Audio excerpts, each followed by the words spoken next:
Hello students, कैसे हैं आप सब लोग। उम्मीद करती हूँ सब अच्छे होंगे। मैं Meena Rana ICT virtual class में आपका स्वागत करती हूँ। फ्रेंड्स, हम पढ़ रहे हैं क्लास 10th की और आज हम आ गए हैं एक नई कविता। इस कविता का शीर्षक है संगत का।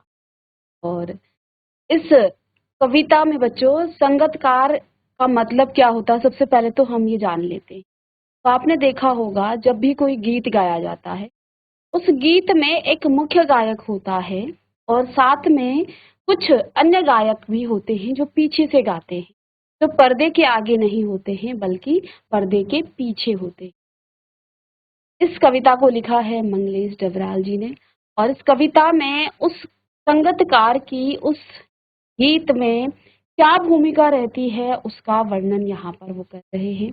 क्योंकि देखिए, हम जब भी कोई गीत गाते हैं या सुनते हैं तो हम उस गीत के मुख्य गायकार के बारे में ही जानते हैं और उस संगतकार की भूमिका हमें नहीं मालूम होती है। लेकिन वास्तव में अगर आप जरा उसको सोचिए कि अगर मुख्य गायक के साथ वो संगतकार न होंगे तो वो मुख्य गायक जो है हताश हो जाएगा, क्योंकि कहीं ना कहीं उसका सुर जरूर टूटेगा और वहीं पर उसका जो है वो अटक जाएगा। इसलिए वो जो संगतकार होते हैं यानी मुख्य गायक के साथ गाने वाले, पीछे पर्दे के पीछे या वादन करने वाले, वो मुख्य गायक को जो है उस संगीत को जो है चरम सीमा तक पहुंचाने में मदद करता है। तो इस कविता के माध्यम से हम उसे पढ़ेंगे। तो आइए पहले हम पहले काव्यांश को पढ़ते हैं। क्या कहते हैं कवि कि मुख्य गायक के चट्टान जैसी भारी स्वर का साथ देती वह आवाज सुंदर कमजोर कांपती हुई थी। वह मुख्य गायक का छोटा भाई है या उसका शिष्य या पैदल चलकर सीखने आने वाला दूर का कोई रिश्तेदार। मुख्य गायक की गरज में वह अपनी गूंज मिलाता आया है वह अपनी गूंज मिलाता आया है प्राचीन। इस काव्यांश में कवि कहते हैं कि मुख्य गायक के चट्टान जैसी भारी स्वर का साथ देती जो मुख्य गायक होता है। और देखिए, जो म्यूजिक सिस्टम है, मुख्य गायक का जो माइक होता है उसे जानबूझ के ज्यादा किया जाता है और जो पीछे के संगतकार होते हैं उसे मुख्य गायक से धीमा रखा जाता है ताकि जो मुख्य गायक है उसकी आवाज ना दबे। तो उसकी आवाज तो भारी आती है, चाहे वो उसी जो है रिदम में गा रहा हो, लेकिन उसकी आवाज भारी आती है। और जो पीछे के संगतकार होते हैं या तो उनको जो है उनकी आवाज म्यूजिक सिस्टम में जानबूझकर कम की जाती है या फिर वो जो है जानबूझ करके क्या करते हैं, अपनी आवाज को धीमा करते हैं। तो मुख्य गायक के चट्टान जैसे भारी स्वर का साथ देती वह आवाज सुंदर कमजोर कांपती हुई। वह मुख्य गायक का छोटा भाई है या उसका शिष्य या पैदल चलकर सीखने आने वाला दूर का कोई रिश्तेदार। मुख्य गायक की गरज में वह अपनी गूंज मिलाता आया है प्राचीन काल से। तो इसको आप जल्दी से नोट कर दीजिएगा पहले, फिर हम इसके कुछ शब्दार्थ लिखेंगे।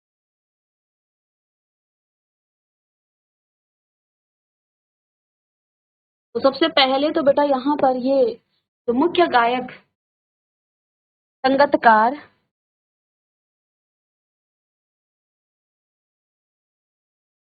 मंगलेश डबराल,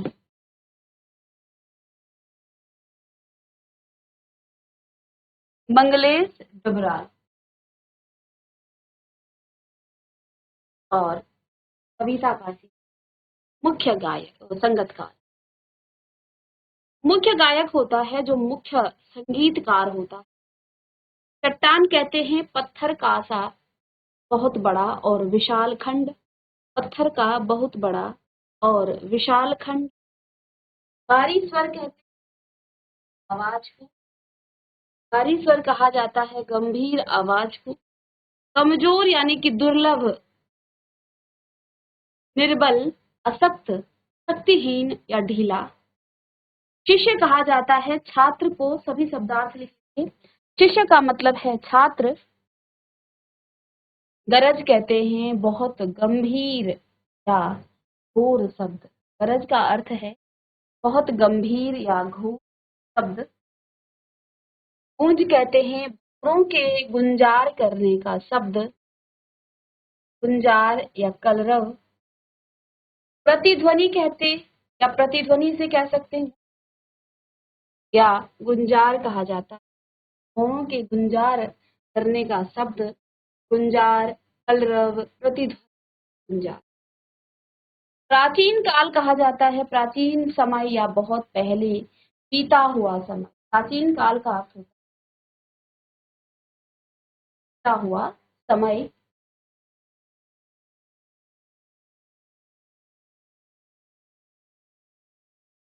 इन पंक्तियों में कवि ने गायन में मुख्य गायक का साथ देने वाले संगतकार की भूमिका के महत्व का प्रतिपादन किया। यानी कि जो मुख्य गायन होता है और उसके साथ जो मुख्य गायक के साथ जो गाने वाले होते हैं संगतकार, उसकी भूमिका की महत्व का प्रतिपादन किया है कि क्या भूमिका है उस गाने में, उस संगीत में उसकी क्या भूमिका है, जबकि हम उसे जानते तक नहीं है। आपने कभी किसी संगीतकार का नाम जाना है?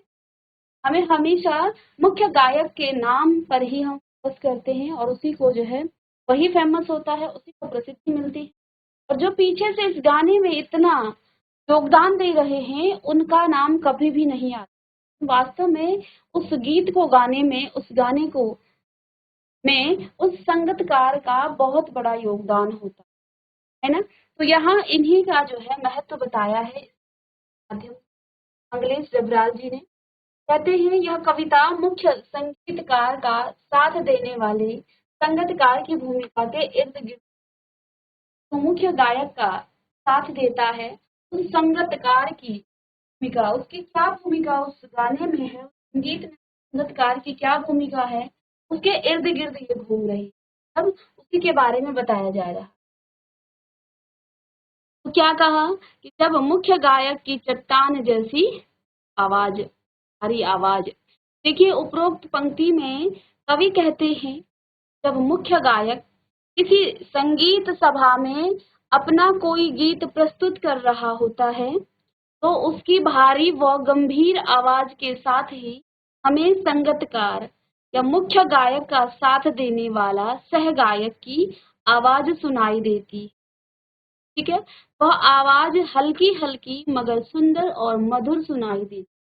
वो जो आवाज होती है वो हल्की होती है लेकिन सुंदर और मधुर होती है ना। कभी कभी आपने ध्यान से जब गौर आप करेंगे यहाँ तक कि जो मुख्य गायक होता है उससे भी सुरीली आवाज आती है किसकी, उस संगीतकार की जो पीछे पर्दे के पीछे गा रहा है, उसकी आवाज उस मुख्य गायक से भी सुंदर आती है। लेकिन क्योंकि उसकी आवाज धीमी है, सुंदर है, सुरीली है, तो हम उस पर ज्यादा फोकस नहीं करते हैं। लेकिन ध्यान से सुनेंगे तो वो एक आवाज में गाते हैं और इतना सुंदर गाते हैं कि हम जो है बड़े हमें आनंद की अनुभूति होती है उस गायन को, उस गाने को सुनने में। तो ये जो है बड़ी भूमिका इस संगीतकार की होती है। तो आवाज हल्की हल्की मगर सुंदर और मधुर सुनाई देती है। वो आवाज भले ही हल्की हो लेकिन सुंदर सुनाई देती है, मधुर सुनाई देती है। कवि उस संगीतकार की आवाज सुनकर अंदाजा लगा रहे हैं। कवि यहाँ देखिए, कवि क्या क्या चीजें कल्पनाएं करते, किन किन के बारे में सोचते हैं। जिस संगीतकार का वर्णन कभी हमने उसके महत्व को नहीं जाना है, कवि वहां उस संगीतकार के बारे में बता रहे हैं जो मुख्य गायक के साथ पीछे से गाता है, कि क्या भूमिका है ना। उसके बारे में वो अंदाजा लगा रहे हैं कि यह संगीतकार मुख्य गायक का छोटा भाई भी हो सकता है या मुख्य गायक का कोई शिष्य भी हो सकता है या फिर संगीत सीखने पैदल चलकर मुख्य गायक के पास आने वाला कोई उसका दूर का रिश्तेदार भी हो सकता है। अब लेखक यहाँ पर जो कवि हैं वो अंदाजा लगा रहे हैं ये जो संगीतकार है या तो ये उस मुख्य गायक का या फिर उसका ही कोई शिष्य होगा या फिर उसके कोई दूर का रिश्तेदार जो पैदल चल करके इस मुख्य गायक के साथ अभी अभी जो है क्या कर रहा है, संगीत सीख रहा है। तो ये हो सकता है। और सबसे खास बात यह है, यह संगीतकार जब से गायक ने गाना शुरू किया है तब से उसका साथ देने आया है। और अच्छी बात यह है जब से कोई संगीतकार संगीत गाता है या गाना गाता है ये संगतकार हमेशा से मुख्य गायक के पीछे रहते हैं, कब से उसका साथ देने आया है। यानी शुरू से ही वह संगतकार मुख्य गायक की आवाज में अपनी आवाज मिलाकर उसके संगीत को और भी प्रभावशाली बनाता है। क्योंकि जब हम अकेले गाते हैं तो कहीं ना कहीं सुरों में हम अटक ही जाते हैं, या मुख्य गायक कहीं ना कहीं जो है वो अटक जाता है, या अपने ही सुरों में वो इतना डूब जाता है कि जो उसकी मेन लाइनें थी उनको ही वो कभी कभी भूल जाता है। क्योंकि जब अंतरा आता है तो उसमें लय का परिवर्तन होता है।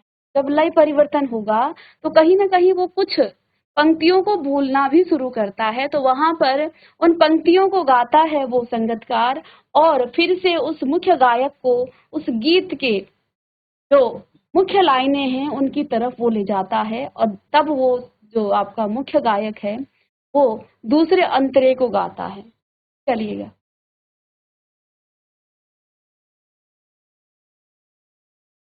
अब बच्चों इन पंक्तियों का भाव क्या है, भावार्थ यहाँ पर हम लिखेंगे। इन पंक्तियों के माध्यम से कवि मुख्य संगीतकार के का साथ देने वाले संगतकार की ओर लोगों का ध्यान लगाना चाहिए।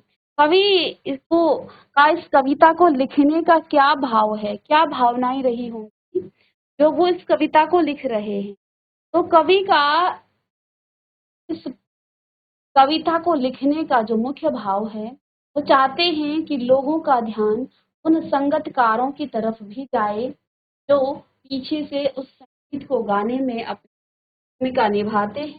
क्योंकि जितना योगदान किसी गायन में मुख्य गायक संगीतकार का होता है, उतना ही योगदान संगतकार का भी होता है। जब भी कोई गाना गाया जाता है तो वो जो मुख्य संगीतकार होता है, जितना उसका योगदान है उतना ही योगदान उस संगतकार का भी होता है। आवाज भले ही धीमी होती है या धीमी आती है, परंतु उसकी जो आवाज में भी एक मधुरता और सुंदरता होती है। गाना गाया जाता है संगीतकार के साथ, वो यानी कि जो मुख्य गायक के साथ जो संगीतकार गाता है, आवाज भी मधुर होती है और सुंदरता उसमें होती है।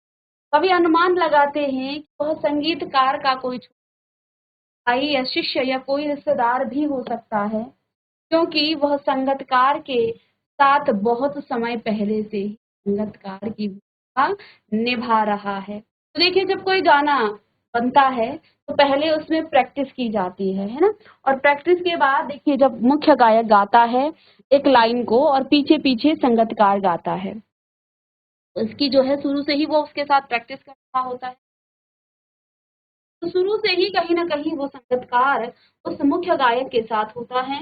उसकी भूमिका के बारे में यहाँ पर बता रहे हैं लेखक, कवि सॉरी कविता लिखी है तो इसमें कवि आएंगे। तो कवि इसमें इस कविता के माध्यम से उस संगीतकार की भूमिका को बता रहे हैं कि जब भी कोई गाना गाया जाता है, कोई संगीत आप सुनते हैं, तो जरा ध्यान देना पीछे से जो संगीतकार होते हैं उनकी आवाज कितनी मधुर होती है, और उसकी ही भूमिका है जितना गायक की है। लेकिन सभी प्रसिद्धि तो सिर्फ मुख्य गायक को ही मिलती है, वो पर्दे के सामने है, और जो आपके संगीतकार होते हैं वो पर्दे के पीछे होते हैं, उनकी कोई भूमिका वहां पर नहीं लिखी जाती है, जबकि वो पूरा साथ देते हैं उस संगीत को गाने में। लेकिन उसकी भूमिका के बारे में हम जो है बहुत कम या तो सोचते हैं और ना ही जो है उसका नाम कहीं आता है।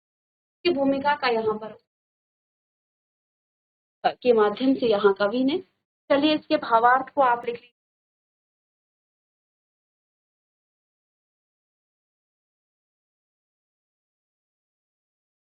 चलिए स्टूडेंट्स, फिर नेक्स्ट आगे की जो पंक्तियां हैं, गायक जब अंतरे की जटिल तानों के जंगल में खो चुका होता, आगे कवि कहते हैं गायक जब अंतरे की जटिल तानों के जंगल में खो चुका होता है, तो क्या अपने ही सरगम को लांग कर चला जाता है भटकता हुआ एक अनहद में, तब संगतकार ही स्थाई को संभाले रहता है।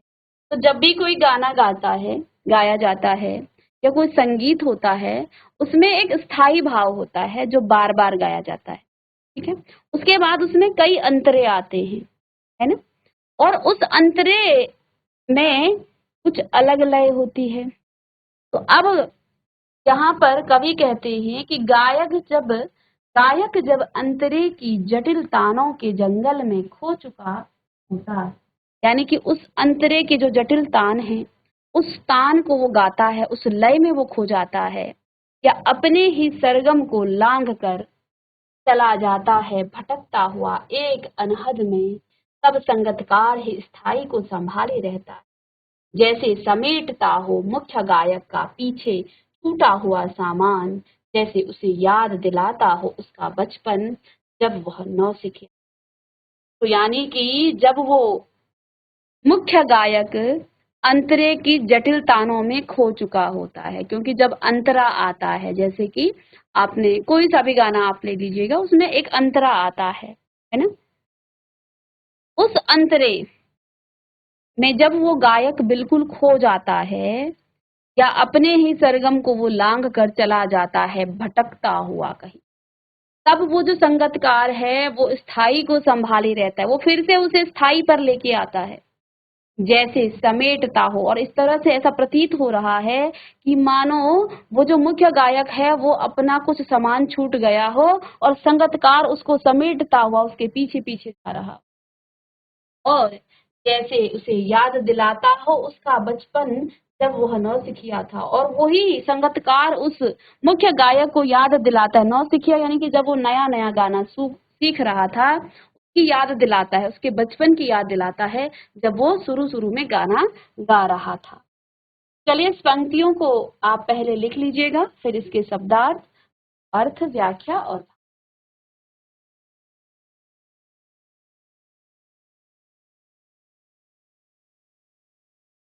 चलिएगा। शब्दार्थ लिखेंगे अंतरा। अंतरा का अर्थ होता है मुखड़े को छोड़कर गीत का शेष भाग, गीत की टेक से अगली पंक्तियां, गीत के चरण। तो मुखड़ा होता है जो आप गाना गाते हैं ना, उस जिससे आप शुरुआत करते हैं, दो तीन लाइनें आपका मुखड़ा होती है ना। शुरुआत में जब आप कोई भी गाना गाते हैं तो उसे मुखड़ा कहा जाता है ना। तो जैसे कि एक देशभक्ति गीत है, ए मेरे वतन के लोग, और उसमें दो तीन पंक्तियां क्या है, ए मेरे वतन के लोगों जरा आंख में भर लो पानी, जो शहीद हुए थे उनकी जरा याद करो कुर्बानी। उसके बाद अंतरा उसमें क्या आता है कि जब जो उसके बाद की जो लाइनें हैं वो अंतरे में आ जाती हैं। ठीक है, ये उदाहरण के लिए है। तो कोई भी जब गाना गाया जाता है तो उसका जो मुखड़ा होता है, मुखड़ा उसका मुख्य जो पंक्तियां होती हैं वो आप शुरुआत में गाते हैं, ठीक है? मुखड़े को छोड़कर जो आपका गीत होता है वो अंतरा आ जाता है, और शुरुआत में जो गीत गाया जाता है उसे हम जो है गीत के पंक्तियां कहते हैं, है ना। तो मुखड़ा जो होता है जो शुरुआत में आप गाते हैं, उसके बाद की जो लाइनें होती हैं उसे हम अंतरा कहते हैं। के बाद की लाइनों को हम अंतरा कहते हैं, और अंतरे में एक अलग सी लय होती है, ठीक है? अंतरे में एक अलग सी लय होती है।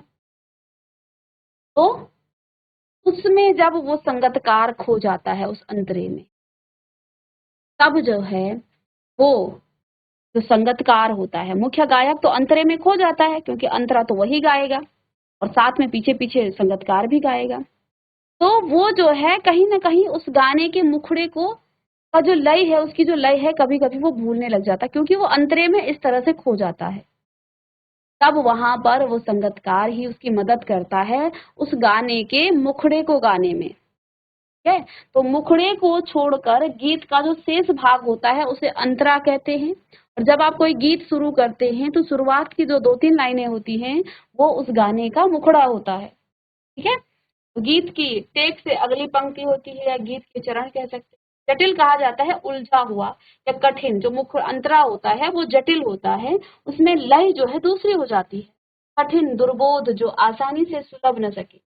तान का अर्थ होता है संगीत में स्वरों का कलात्मक विस्तार। तान का अर्थ क्या होता है? संगीत में स्वरों का कलात्मक विस्तार। सरगम कहते हैं सात सुरों का समूह, स्वरग्राम, सप्तक, सातों सुरों के उतार चढ़ाव या आरोह अवरोह का क्रम, किसी गीत या ताल में लगने वाले स्वरों का उच्चारण, लांग कर, पर करना। अनहद, अनाहत या सीमातीत। स्थायी कहते हैं हमेशा बना रहने वाला, सदा कहा जाता है स्थित रहने वाला, नष्ट न होने वाला। समेटना, बिखरी या फैली हुई वस्तु को इकट्ठा करना या बटोरना। उसके बाद यहाँ एक शब्द आया है नौसिखिया। तो नौसिखिया का अर्थ होता है जो नया नया काम सीखता है, उसने कोई काम हाल ही में सीखा हो, जो काम में निपुण न हो, अनाड़ी। अदक्ष, काम में दक्ष न हो, दक्ष कहते।